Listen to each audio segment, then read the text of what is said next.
تمام صحافی حضرات کا شکریہ جنہوں نے گوادر کے منتخب نمائندوں کو کوریج دینے کے لیے وقت نکالا۔ ہم گوادر کے بے باک صحافیوں سے ہمیشہ یہی امید اور توقع رکھتے ہیں وہ عوام کی آواز کو ہمیشہ کی طرح اجاگر کرنے میں ہماری مدد اور رہنمائی کریں گے۔ محترم صحافی حضرات، آج ہم یہاں پر موجود گوادر کونسل کے منتخب نمائندے ہیں جنہیں گوادر کے عوام نے بھروسہ کر کے ایک امید سے منتخب کیا ہے۔ ہم ان کے اور ان کے شہر کے لیے بہتری لائیں گے۔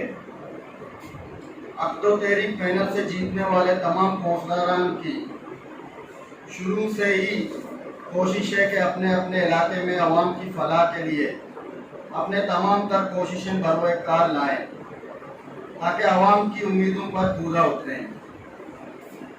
مگر تمام تر جذبے اور کوششوں کے باوجود بھی کئی ایسے رکاوٹیں ہیں جن کی وجہ سے گوادر کے منتخب نمائندوں کو لاچار کر دیا گیا ہے اور منتخب نمائندوں کے معاملات اور فیصلوں کو سبوداش کرنے کے لیے کوشش کی گئی۔ محترم صحافی حضرات، کئی عرصے سے مشاہدہ کیا جا رہا ہے کہ ضلع گوادر کے انتظامی عوامی معاملات میں عسکری اداروں کی بے جا مداخلت نے عوامی اداروں کو مفلوج کر کے رکھ دیا ہے۔ ضلع انتظامیہ بھی انہی اداروں کے ایما پر فیصلے کرتا ہے، جس کی وجہ سے عوام اور عوامی نمائندوں میں شدید بے چینی پائی جاتی ہے۔ گوادر کے بنیادی سہولیات جیسے پانی، بجلی، روزگار، صحت جیسے معاملات پر بھی مختلف اداروں کی ہٹ درمی، عدم تعاون کی وجہ سے منتخب نمائندے چاہتے ہوئے بھی اپنے عوام کی خدمت سے قاصر ہیں۔